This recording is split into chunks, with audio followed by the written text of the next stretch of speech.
Good morning everyone. Welcome to PW only IAS. दोस्तों, international relations के अंदर आपने एक बात सुनी होगी कि सबसे इंपॉर्टेंट या सबसे सर्वोपरि होता है national interest. There are no permanent friends and then there are no permanent enemies, right. अब ये केस आपको यहाँ पे देखने को मिलेगा भी। दोस्तों, 3 से 4 महीने पहले की बात है। आप लोग जानते होंगे जब इंडिया और पाकिस्तान के बीच में कॉन्फ्लिक्ट चल रहा था, उस समय चाइना ने किस तरह से पाकिस्तान को सपोर्ट किया था। बट अगर हम आज की बात करें ना, तो आज आप नोटिस कर पाओगे कि भारत और चाइना के रिश्ते काफ़ी अच्छे होते जा रहे हैं पिछले कुछ 2 से 3 महीने के अंदर। हमारे प्रधानमंत्री जी शंघाई कोऑपरेशन ऑर्गेनाइजेशन एससीओ के जो समिट है उसके लिए चाइना गए हुए हैं। एंड वहाँ पर उनकी मुलाकात हुई जी जिनपिंग से। एंड वहाँ पर दोनों देशों के लीडर्स ने यही बोला कि किस तरह से दोनों देश आपस में अपने टाइज को बेहतर करेंगे। साथ ही साथ जी जिनपिंग ने यह भी बोला कि ये दोनों देश दुश्मन नहीं है, राइवल्स बिल्कुल नहीं है, बल्कि ये तो कॉपरेशन पार्टनर्स हैं। साथ ही साथ हम आपस में मिलकर कुछ ऐसा सोल्यूशन जो कि एक reasonable and mutually accepted solution हो, वो बॉर्डर्स के कॉन्टेक्स्ट में हम यहाँ पे लाने की कोशिश करेंगे। साथ ही साथ दोनों देशों ने यह भी एग्री किया कि आने वाले समय के अंदर जो ट्रेड डेफिसिट है, क्योंकि भारत बहुत ज़्यादा इंपोर्ट करता है चाइना से, राइट, एंड इस चीज़ को हम यहाँ पे कम करने की कोशिश करेंगे कि एक बैलेंस ट्रेड दोनों देशों के बीच में यहाँ पर हो पाए। बाकी इसके अलावा भी अगर हम बात करें, पीपल टू पीपल कॉन्टैक्ट को बेहतर करना है, right, direct flights, visa facilitation, Kailash Mansarovar यात्रा, ठीक है ना। तो सारी चीज़ें यहाँ पे दोनों देश यहाँ पे एग्री कर रहे हैं कि किस तरह से साथ में काम करेंगे। प्रधानमंत्री मोदी जी ने यह भी कहा कि भारत भी टेररिज्म से अफेक्टेड है एंड चाइना भी एक बहुत बड़ा विक्टिम रहा है टेररिज्म का। तो समय आ चुका है कि दोनों देश मिलके साथ में काम करें। दोस्तों, डेट है आज की 1 सितंबर 2025 एंड आप सभी का स्वागत है आज के प्रीलिम बूस्टर न्यूज डिस्कशन में। दोस्तों, एक और मंथ कंप्लीट हो चुका है, जैसा आप नोटिस कर पाए होंगे। टोटल 8 मंथ्स आपके इस साल के कंप्लीट हो चुके हैं एंड अभी भी 4 मंथ्स हैं, ठीक है। तो खासकर जो 2026 के एस्पिरेंट्स हैं ना, उनको मैं एक बात बताना चाहूँगा। जैसे कल ही दोस्तों मेंस का एग्ज़ाम कंप्लीट हुआ, राइट। इस बार 2025 का जो मेंस का एग्ज़ाम था, अब अगला 2026 का एग्ज़ाम नेक्स्ट हमारे सामने है, ठीक है। तो रफली 8 से 9 महीने हैं 2026 के अटेम्प्ट के लिए। तो जो लोग अभी तक भी 2026 अटेम्प्ट वाले अभी तक सीरियस नहीं थे अपनी प्रिपरेशन के लिए, I think it is time now कि आप थोड़ा सीरियसली इस एग्ज़ाम को दीजिए, ठीक है, ताकि ऐसा ना लगे कि आपको दिमाग में यही रहता जाए कि अभी तो बहुत टाइम है, कर लेंगे, बट कैसे वो टाइम गुजर जाएगा आपको नॉर्मली आइडिया नहीं लगता उस चीज़ का। तो प्लीज़ इट इज़ टाइम कि हम अपनी प्रिपरेशन को थोड़ा अच्छे से अब यहाँ पे स्ट्रेंथन करते हैं। आने वाले मंथ्स के ऊपर अपने मेंस को, अपने सी सेट को और बाकी सब चीज़ों को और स्ट्रेंथन करते हैं। स्टार्ट करने से पहले दोस्तों मैं आपको एक चीज़ और बता दूं कि कल यानी कि 2 सितंबर को सुमित सर, अलग सर आ रहे हैं प्रयागराज एंड यहाँ होगा यूपीएससी का सबसे बड़ा फैकल्टी रिवील। दोस्तों, जो स्टूडेंट्स प्रयागराज से हैं डेफिनेटली यहाँ पर वो क्यूआर कोड को स्कैन कर सकते हैं। इसके अलावा जो बच्चे हमारे साथ ऑनलाइन जुड़ना चाहते हैं वो भी डेफिनेटली इस क्यूआर कोड को स्कैन कर सकते हैं। एंड आप नोटिस करिएगा कि जो बच्चे यहाँ पे हमारे साथ जुड़ेंगे, जहाँ पे इस पर्टिकुलर क्यूआर कोड को स्कैन करेंगे या इस लिंक को ज्वाइन करेंगे, तो उनको एनसीईआरटी बैच हिंदी और इंग्लिश के अंदर यहाँ पे उनको बिल्कुल फ्री मिलेगा। एंड साथ साथ जो बच्चे अटेंड करेंगे इस सेमिनार को, उनके लिए और भी बहुत सारे सरप्राइजेस भी हैं। तो डेफिनेटली दोस्तों, कल मिलते हैं आप सबके साथ प्रयागराज के अंदर। चलिए, पहला जो टॉपिक हमारे सामने है वो है strength of the supreme court. थोड़ा इसको मैं आपको समझाने की कोशिश करता हूँ। दोस्तों, आपको पहली चीज़ तो आपको ये ध्यान में रखनी है कि अगर हम बात करेंगे ना आर्टिकल 124(1) की, ये बात करता है कि एक सुप्रीम कोर्ट ऑफ इंडिया होगा जिसमें चीफ जस्टिस ऑफ इंडिया होंगे। एंड उस टाइम जब ये स्टार्टिंग में आया था ना, तो भारत में आपका 7 सुप्रीम कोर्ट जजेस थे। एक्चुअली आप नोटिस करना कि स्टार्टिंग में जो ओरिजिनल स्ट्रेंथ आपकी कॉन्स्टिट्यूशन में बताई गई थी, वो थी एक चीफ जस्टिस एंड 7 अदर जजेस। टोटल 8 जजेस आप कह सकते हो। फिर समय समय के ऊपर हमने इस स्ट्रेंथ को बढ़ाया। जैसे 1956 में 10 जजेस, फिर 1960 में 13 जजेस, इस तरह से बढ़ाते बढ़ाते 2019 के अंदर 33 जजेस, actually chief justice of India 1 and 33 other जजेस, तो टोटल आपके 34 आपको देखने को मिल जाएंगे। अब आपको ध्यान पता क्या रखना है कि जब हम बात करते हैं ना सुप्रीम कोर्ट में, कि सुप्रीम कोर्ट में जजेस की कितनी स्ट्रेंथ होगी, इसको यहाँ पे डिसाइड किया जाता है बाय पार्लियामेंट। पार्लियामेंट फिक्स करता है बाय लेजिस्लेशन कि नंबर ऑफ जजेस कितने होंगे मैक्सिमम आपके सुप्रीम कोर्ट के अंदर, ठीक है ना। इसके पीछे का जो एक्ट है वो आपको यही सुप्रीम कोर्ट एक्ट ऑफ 1956 आपको देखने को मिल जाएगा, जिसको बाद में यहाँ पे कई बार अमेंड किया गया है, ठीक है। ऑन द अदर हैंड दोस्तों, अगर मैं बात करता हूँ ना हाई कोर्ट की, तो आपको ध्यान रखना है कि हाई कोर्ट की जो स्ट्रेंथ होती है उसको प्रेसिडेंट जी यहाँ पे डिटरमिन करते हैं। ये डिफरेंस बहुत बहुत ज़्यादा इंपॉर्टेंट बन जाता है। जब प्रेसिडेंट जी ये डिटरमिन करेंगे तो उसके साथ में वो चीफ जस्टिस ऑफ इंडिया की, साथ ही साथ जो भी गवर्नर है उस स्टेट के एंड वहाँ के जो हाई कोर्ट के चीफ जस्टिस होंगे उनके साथ कंसर्न करके ये स्ट्रेंथ को डिटरमिन करते हैं। ये डिफरेंस आपको बहुत ही क्लैरिटी से पता होना चाहिए। इसके अलावा दोस्तों आप लोगों को ना कोलिजियम सिस्टम के बारे में पता होगा कि जो जजेस का अपॉइंटमेंट होता है वहाँ पे कोलिजियम सिस्टम बहुत बहुत ज़्यादा इंपॉर्टेंट बन जाता है। दरअसल में अगर आपको मैं थोड़ा समझाने की कोशिश करूँ तो एक ना हमारे पास 1981 के अंदर SP Gupta versus union of India case हुआ। अब डाउट हमारे दिमाग में हमेशा से यही रहा है कि आखिर अपॉइंटमेंट या ट्रांसफर के अंदर रोल किसका है, एक्चुअली की मतलब एग्जेक्टिव डिसाइड करेगा या फिर हमारी जो जुडिशरी डिसाइड करेगी। ये हमेशा कंफ्यूजन रही है हमारे जो अपॉइंटमेंट्स के अंदर। तो जब हमारा फर्स्ट जजेस केस आता है जिसको हम लोग SP Gupta versus union of India case के नाम से भी जानते हैं, इसका अंदर ये बताया गया कि जो चीफ जस्टिस ऑफ इंडिया का ओपिनियन होगा ना वो केवल और केवल कंसल्टेटिव होगा, वो बाइंडिंग नहीं होगा। कहने का मतलब यहाँ पर एग्जेक्टिव को प्राइमेसी दी गई। यहाँ पे बोला गया कि इन दी एंड जो फैसला होगा वो आपके एग्जेक्टिव का ही होगा। सीजीआई का सिर्फ कंसल्टेशन होगा, सिर्फ उनसे सलाह मशवरा लिया जाएगा। उनकी सलाह मशवरा मानना है नहीं मानना है वो इंपॉर्टेंट नहीं था यहाँ पे। तो ये फर्स्ट जजेस केस था। उसके बाद आपको यहाँ पे दूसरा आपको सेकंड जजेस केस आपको देखने को मिल जाता है जिसको हम लोग supreme court advocate on record versus union of India आपको देखने को मिल जाएगा।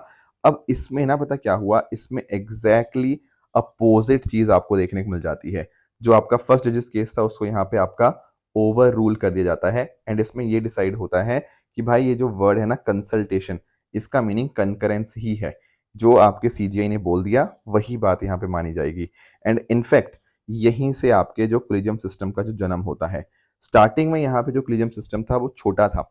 इस कोलिजियम सिस्टम के अंदर आपको chief justice of India plus आपको दो सीनियर मोस्ट सुप्रीम कोर्ट जजेस आपको देखने को मिलते थे एंड वही अपॉइंटमेंट यहाँ पे आपके रिकमेंड करते थे। और ध्यान रखना कि यहाँ पे क्या हुआ, यहाँ पे जुडिशरी की प्रीमेसी आ चुकी है एज कंपेयर टू एग्जेक्टिव। फिर आपका थर्ड जजेस केस आपको 1998 में देखने को मिलता है जो कि एक प्रेसिडेंशियल रेफरेंस था। एंड इसमें क्या होता है, कोलिजियम को एक्सपैंड किया जाता है to chief justice of India and साथ साथ 4 सीनियर मोस्ट जजेस। तो यहाँ पे कोलिजियम एक्सपैंड हो चुका है, टोटल 5 मेंबर्स का आपको कोलिजियम आपको देखने को मिल रहा है। उसके बाद दोस्तों एक और 4 जजेस केस एक माना जाता है। दरअसल में आप लोग जानते होंगे कि 99th कॉन्स्टिट्यूशनल अमेंडमेंट यहाँ पे लेके आई थी हमारी जो पार्लियामेंट था, राइट। एंड उसके माध्यम से हमारा एनजेक नेशनल जुडिशल अपॉइंटमेंट कमीशन था। अब इसको अनकॉन्स्टिट्यूशनल डिक्लेयर किया गया। क्यों डिक्लेयर किया गया अनकॉन्स्टिट्यूशनल? इसका रीजन यही था कि ये कहीं ना कहीं हमारी जो जुडिशरी की इंडिपेंडेंस है ना उसके अगेंस्ट जा रहा था। तो कई बार इसको हम लोग 4 जजेस केस के नाम से भी यहाँ पे जान लेते हैं। ये पूरा का पूरा चीज थी। अब आपके दिमाग में आ रहा होगा सर हम इसको डिस्कस क्यों कर रहे हैं? डिस्कस इसलिए कर रहे हैं दोस्तों क्योंकि यहाँ पर सुप्रीम कोर्ट के अंदर 2 नए जजेस की स्वेरिंग इन सेरेमनी हुई है। तो अब जो पहले नंबर आपके सुप्रीम कोर्ट में 32 हो गए थे, अब वापस 2 लोगों ने सुप्रीम कोर्ट के जज बन गए हैं। तो अब टोटल जो 34 पे पहुंच गए। ये मैक्सिमम स्ट्रेंथ है आज के समय आपकी सुप्रीम कोर्ट की एंड सारे आपको यहाँ पे वैकेंसी सारी फुलफिल्ड आपको देखने को मिल जाएंगी। इसीलिए ये न्यूज में था, वो सारा पॉइंट हमने यहाँ पे डिस्कस कर भी लिया। नेक्स्ट आते हैं दोस्तों अगले टॉपिक की तरफ, that is state energy efficiency index. बड़ा ही इंटरेस्टिंग कॉन्सेप्ट है, थोड़ा मैं इसको आपको समझाने की कोशिश करता हूँ। सबसे पहले मैं ना आपको 2 वर्ड्स आपको बताना चाहूंगा। ये 2 वर्ड्स में ना कई बार कंफ्यूजन होती है एंड यहाँ पे यूपीएससी आपको थोड़ा ट्रिक कर सकता है। दोस्तों एक वर्ड है आपके सामने, एनर्जी इंटेंसिटी। जब हम बात करते हैं ना एनर्जी इंटेंसिटी की, इसका मतलब होता है कि आपकी एनर्जी कंजम्पशन कितनी है, right, as compare to your GDP. अब आप लोग मुझे एक बार जरा सोच के बताओ, एनर्जी इंटेंसिटी कम होना अच्छी बात है या ज्यादा होना अच्छी बात है? देखो आप अंडरस्टैंड करना यहाँ पे। देखो अगर मान लो एनर्जी इंटेंसिटी आपकी ज्यादा है, इसका मीनिंग पता क्या है? इसका मीनिंग यही है कि आपको ज्यादा एनर्जी चाहिए होगी 1 यूनिट जीडीपी जनरेट करने के लिए। ये अपने आप में बहुत ही खराब चीज़ है कि आपको 1 यूनिट जीडीपी जनरेट करने के लिए ज़्यादा एनर्जी चाहिए। ऑन द अदर हैंड दोस्तों, अगर आपको एनर्जी इंटेंसिटी आपकी कम होती है, दैट मीन्स आप कम एनर्जी इस्तेमाल करके भी 1 यूनिट जीडीपी आप जनरेट कर सकते हो। तो आंसर पता क्या है? आंसर ये है कि low energy intensity is considered as good for the economy. The word here is what? It is energy intensity. इसी तरह से दोस्तों एक और वर्ड होता है, वो होता है आपका energy efficiency. When I talk about energy efficiency, इसका मीनिंग होता है energy output divided by energy input into 100। ठीक है, तो अब आप इसमें बताओ मुझे जरा कि एनर्जी एफिशिएंसी में क्या आएगा? Should it be more, should it be less? देखो यहाँ पे एनर्जी एफिशिएंसी जो है ना, वो ज्यादा होनी चाहिए, क्योंकि देखो आउटपुट न्यूमरेटर में है ना, तो जितनी एनर्जी एफिशिएंसी ज्यादा उतनी फायदेमंद। तो ध्यान क्या रखना है? एनर्जी इंटेंसिटी कम होना अच्छी बात है, पर एनर्जी एफिशिएंसी ज्यादा होना अच्छी बात है। ठीक है, अब आप लोग जानते हैं, एक और बात जानते होंगे कि हमारे पास ना एक BEE है, ब्यूरो ऑफ एनर्जी एजेंसी। ये अपने आप में एक स्टैट्यूटरी बॉडी है, मतलब एक्ट के थ्रू बनी हुई है। कौन सा एक्ट है? Energy conservation act 2001। एंड उसके माध्यम से 2002 में इसको सेटअप किया गया under ministry of power. And इसका ऑब्जेक्टिव क्या है? ये देखो ना, पढ़ो इसको ध्यान से। To reduce the energy intensity of the Indian economy. कल को यूपीएससी यहाँ पे लिख देगा कि ब्यूरो ऑफ एनर्जी एफिशिएंसी का काम है एनर्जी इंटेंसिटी को बढ़ाना, तो आपको लगेगा कि हाँ ऐसा होना चाहिए। अरे पर नहीं, मैंने आपको बताया ना, फॉर्मूला मैंने आपको समझाया। एनर्जी इंटेंसिटी जितनी कम होती है उतना ही ज्यादा अच्छा यहाँ पे माना जाता है। बाकी ये जो BEE है, ये रेगुलेटरी प्रमोशनल रोल्स यहाँ पे दोनों यहीं परफॉर्म करता है। एंड आपके मिनिमम एनर्जी परफॉर्मेंस स्टैंडर्ड्स को फ्रेम करना, कि आपके जो भी अलग अलग इक्विपमेंट्स अप्लायंसेज होती हैं आपके घर में, जैसे होता है ना कि आपका बल्ब हो गया, फैन हो गया, एसी हो गया, रेफ्रिजरेटर हो गया, वो सारी चीज़ें यहाँ पे उनके एनर्जी परफॉर्मेंस स्टैंडर्ड्स यहाँ पे फ्रेम करना BEE की जिम्मेदारी है। बाकी एनर्जी मैनेजर्स, एनर्जी ऑडिटर्स को भी यही सर्टिफाई करता है। अब BEE ने पता क्या किया है? इन्होंने एक इंडेक्स निकाला है, उस इंडेक्स का नाम है स्टेट एनर्जी एफिशिएंसी इंडेक्स 2024। तो इस इंडेक्स के माध्यम से हम ये देख रहे हैं कि कौन सी स्टेट कितनी ज़्यादा एफिशिएंट है। तो आप यहाँ पे आप नोटिस कर सकते हो, यहाँ पे इस पर्टिकुलर इंडेक्स के अंतर्गत ये पाया गया है कि टॉप परफॉर्मर में आपको महाराष्ट्र, फिर दूसरे नंबर पे आंध्र प्रदेश, फिर तीसरे नंबर पे असम, चौथे नंबर पे आपको त्रिपुरा आपको यहाँ पे देखने को मिल जाएगा। ये सारी बातें इस इंडेक्स के अंदर यहाँ पे बताई गई हैं। ठीक है, तो ये जो इंडेक्स है, जैसे मैंने आपको बता ही दिया कि ब्यूरो ऑफ एनर्जी एफिशिएंसी ने आपके alliance for energy efficient economy के साथ मिलकर ये सारा काम किया है, और ये छठा एडिशन है जिसमें आपको यहाँ पे ये स्टेट्स और यूटीज आपको देखने को मिल जाएंगे। ठीक है, तो नया जो इम्प्लीमेंटेशन है, तो इसके ऊपर फोकस किया गया है कि buildings, industry, municipal service, transport, agriculture, distribution companies, cross sector initiatives, ये सारे अलग अलग चीज़ें, मतलब जितनी भी चीज़ें एनर्जी एफिशिएंसी के साथ लिंक है ना, उन सबको यहाँ पे कवर किया गया है। एंड फिर उनको स्कोर दिया गया है। जिनका स्कोर 60% से ऊपर था तो फ्रंट रनर, जिनका 50% से 60% के बीच में है अचीवर्स, 30 से 50% कंटेंडर्स, एंड जिनका स्कोर काफ़ी कम है उनको एस्पिरेंट का यहाँ पे दर्जा दिया गया है। और मैंने आपको बता ही दिया कि टॉप परफॉर्मेंस यहाँ पे कौन कौन है। तो इन्होंने ऐसा बताया है कि अभी भी काफ़ी सारी स्टेट्स ऐसी हैं जिन्होंने एनर्जी कंजर्वेशन बिल्डिंग कोड यहाँ पे नोटिफाई नहीं किया हुआ। 24 स्टेट्स कर चुकी हैं, बाकी स्टेट्स का भी करना बचा हुआ है। 10 स्टेट्स ने अपनी MSME energy efficiency policies formulate कर ली हैं। 31 स्टेट्स ने इलेक्ट्रिक मोबिलिटी पॉलिसीज भी यहाँ पे अडॉप्ट की हुई हैं। एंड 13 स्टेट्स ऐसी हैं जो कि सोलर पावर्ड एग्रीकल्चर पंप्स आपने देखे होंगे, है ना, बहुत इंटरेस्टिंग एग्जांपल है ये भी। तो 13 स्टेट्स यहाँ पे इनको प्रमोट कर रही हैं। एंड केरला ने यहाँ पे काफ़ी अच्छा काम किया है सोलर पावर्ड एग्रीकल्चर पंप्स के अंदर।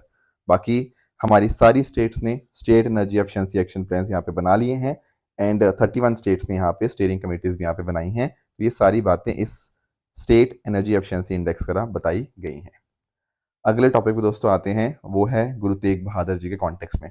मैं एक्सप्लेन करूंगा इसके बारे में, पर आप यहाँ पे समझिएगा कि अगर हम बात करते हैं ना सिखिज्म की, तो आपको आपको 10 गुरु आपको देखने को मिलते हैं। जैसे पहले गुरु जो थे वो गुरु नानक देव जी हैं, ठीक है, तो फाउंडर ऑफ सिखिज्म।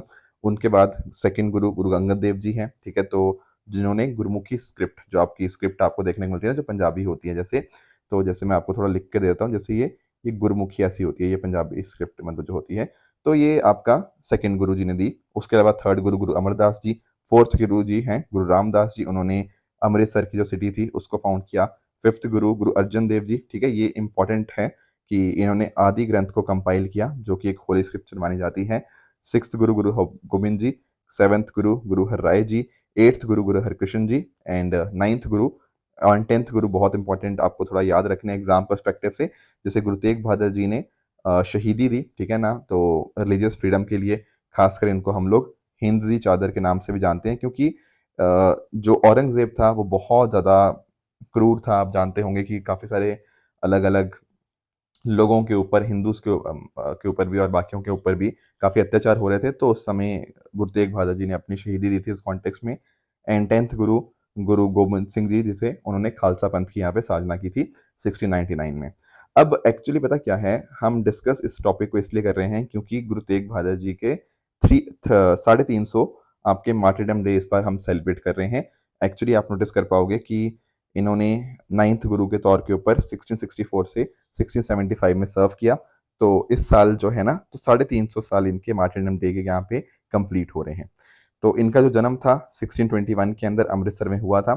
एंड ये गुरु हरगोबिंद और माता नानकी जी के सबसे छोटे बेटे थे। एंड इनको त्यागमल के नाम से भी यहाँ पे जाना जाता है। एंड साथ ही साथ गुरु हरगोबिंद जी के अंतर्गत ही इन्होंने मार्शल आर्ट में ट्रेनिंग ली, आर्चरी, हॉर्समैनशिप और बहुत सारी चीज़ें यहाँ पे इन्होंने सीखी। ठीक है, इनका जो नाम है ना तेग, तेग का मतलब होता है स्वॉर्ड, तो तेग बहादुर नाम इनको इस वजह से मिला क्योंकि मुगल फोर्सेस के अंदर के अगेंस्ट इन्होंने बहुत अच्छे से यहाँ पे लड़ाई लड़ी। बाकी इनके बेटे जो मैंने आपको बता दिया, गुरु गोबिंद सिंह जी इनके बेटे थे। एंड इसके साथ ही साथ अगर हम बात करें तो इन्होंने काफ़ी सारे हिम्स भी यहाँ पे कंपोज किए, जिनको कि आप गुरु ग्रंथ साहिब में आप देख भी सकते हो। इन्होंने निर्भौ और निर्भय, ठीक है, इनकी वैल्यूज को यहाँ पे एम्फसाइज किया। देखो, निर्भय होता है आपका फियरलेसनेस, विदाउट फियर। निर्वैर होता है विदाउट एनमिटी, ठीक है। तो ये सब बातें इन्होंने बताई।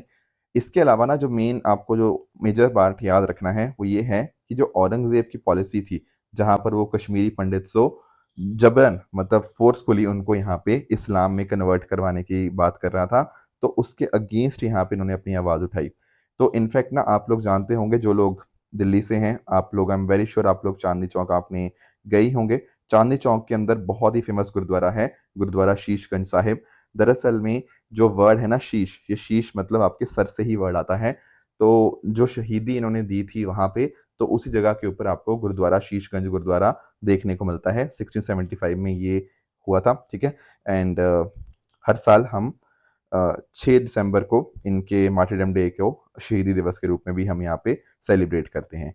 तो एक तरह से आप नोटिस कर पाओगे कि इक्वालिटी के लिए, जस्टिस के लिए, रिलीजियस टॉलरेंस के लिए इन्होंने बहुत बहुत इंपॉर्टेंट यहाँ पे अपना रोल प्ले किया। एंड सिख की जो फिलॉसफी थी संत सिपाही की, उनके लिए बहुत बहुत इनका वर्क इंपॉर्टेंट है, राइट। तो ये कुछ बातें थी जो हमें क्लियर होनी चाहिए। अगले टॉपिक पे दोस्तों आते हैं, नेशनल साइबर फोरेंसिक लेबोरेटरी। देखो, आप समझना कि एक ना हमारी national cyber forensic laboratory Delhi के अंदर देखने को मिलती है। इसको दरअसल में हमने 2019 में स्टैब्लिश किया था। अब इसी तरह की एक दूसरी नेशनल साइबर फोरेंसिक लेबोरेटरी हम एस्टैब्लिश कर रहे हैं असम के अंदर। ये भारत की दूसरी साइबर फोरेंसिक लेबोरेटरी होगी। पहली दिल्ली में थी, अब दूसरी असम के अंदर आपको देखने को मिलेगी। अब आप लोग सोच रहे होंगे सर ये फोरेंसिक्स क्या होता है। देखो, आप में से जिन बच्चों ने सीआईडी देखा होगा ना, उनको पता होगा। जिन्होंने को नहीं पता, मैं आपको बता दूं, एक डॉक्टर सालोंके होते हैं उसमें, है ना। तो चलो, मजाक की बात तो चलो अलग हुई, बट वो सब चीज़ें वो फोरेंसिक्स की अंदर ही होती हैं। जैसे आपने कई बार नोटिस किया होगा कि कई बार फिंगरप्रिंट्स वगैरह वो देख लेते हैं, है ना। उसके अलावा अगर हम बात करें, जैसे मेमोरी फोरेंसिक्स लैब आपको इसमें देखने को मिल जाती है। इमेज एनहेंसमेंट, मान लो कि हमें कोई सीसीटीवी फुटेज मिल गया, फिर उसको पूरा इन्हेंस करके देखना है उस चीज़ को।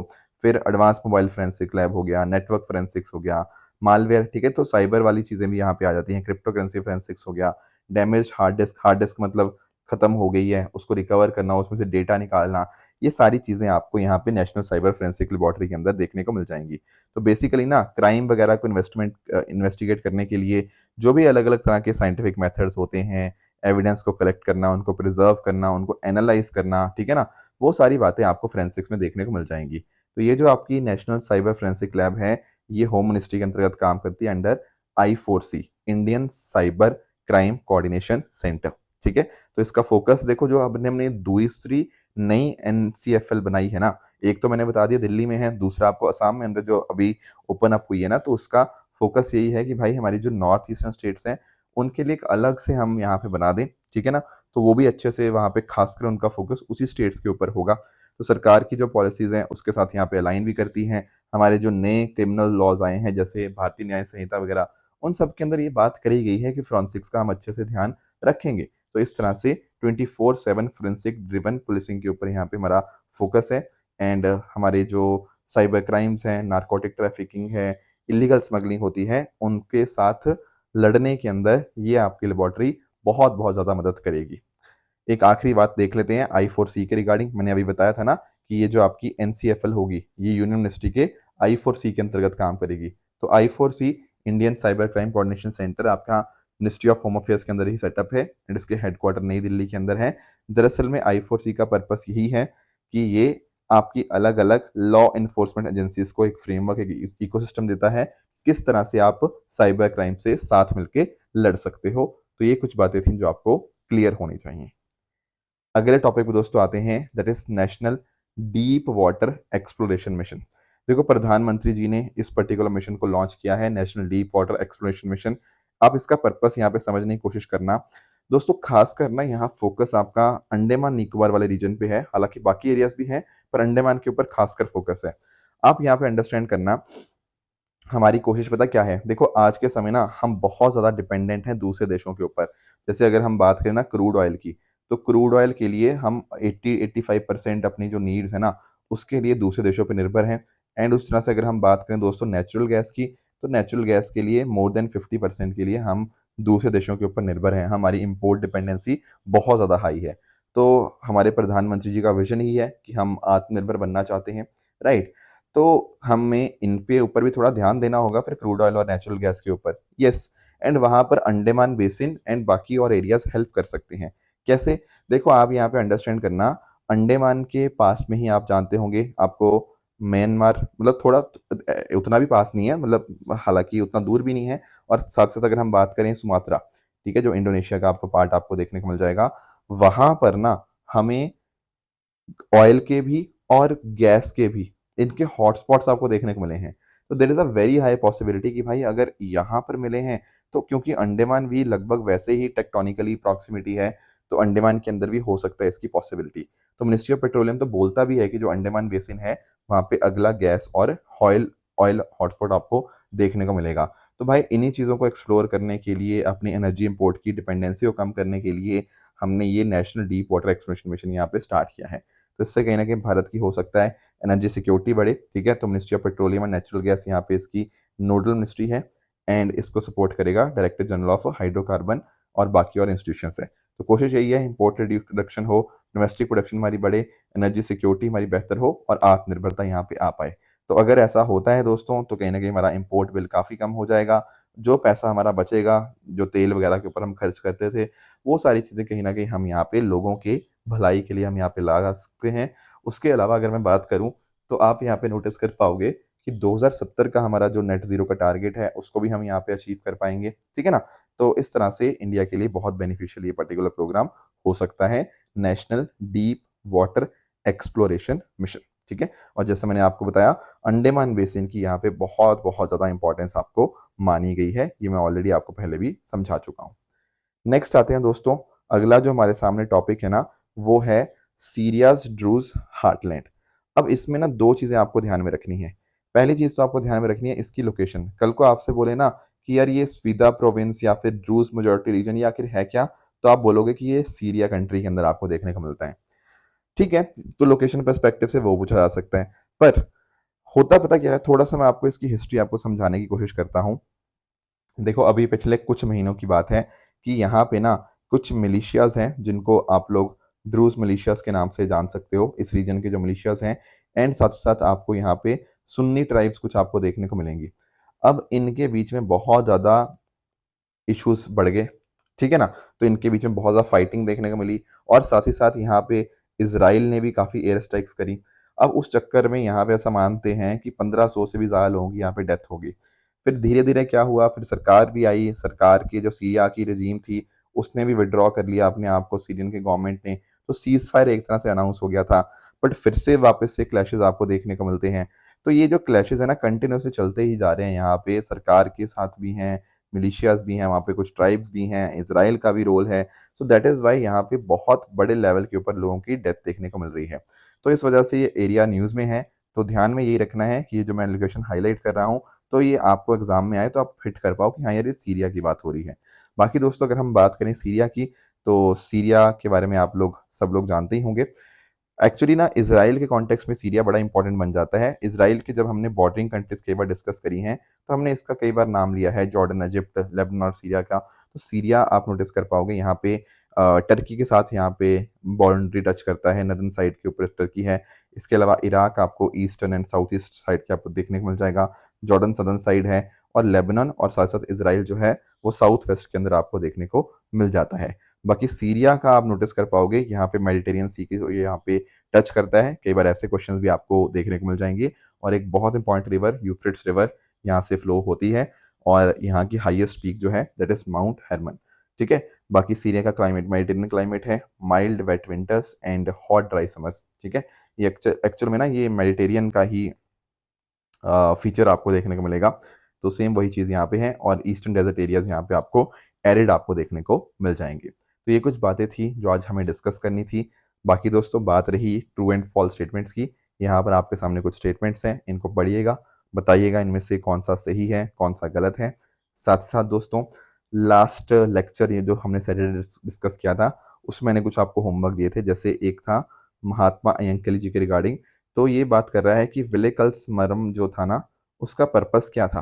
देखो विलेकल्स समरम का मीनिंग था स्ट्रगल फॉर एजुकेशन। तो दरअसल में ये एजुकेशन की बात थी कि दलित बच्चे भी गवर्नमेंट स्कूल के अंदर पढ़ पाएं, उस कॉन्टेक्स्ट में था। इसीलिए पहला स्टेटमेंट इनकरेक्ट देखने को मिलेगा। नोईखाई फेस्टिवल जो है ना वो पंजाब के अंदर नहीं बल्कि आपको मोस्टली उड़ीसा के अंदर देखने को मिलेगा। कुछ साथ ही साथ छत्तीसगढ़ और झारखंड के हिस्सों में भी है। तो सेकंड भी इनकरेक्ट है। बाकी इसके अलावा इंटरनेशनल एटॉमिक एनर्जी एजेंसी की बात करें दोस्तों ये 1957 में एस्टेब्लिश हुई थी। दरअसल में 1953 जो एटम्स फॉर पीस की जो स्पीच थी यूएस प्रेसिडेंट आइजनहोवर जी के द्वारा, उसके बाद 1957 में यहाँ पे बॉडी बनती है। तो ये तीसरा स्टेटमेंट भी आपका यहाँ पे इनकरेक्ट है। बाकी मेजर ध्यानचंद जी को बिल्कुल हॉकी के जादूगर के रूप में हम यहाँ पे जानते हैं, that is correct. And lastly दोस्तों हम बात करें मिल मेडिकॉन की, तो बिल्कुल ये स्टेटमेंट भी अपने आप में आपको बिल्कुल करेक्ट देखने को मिलेगी। तो ये थी हमारी आज की डिस्कशन।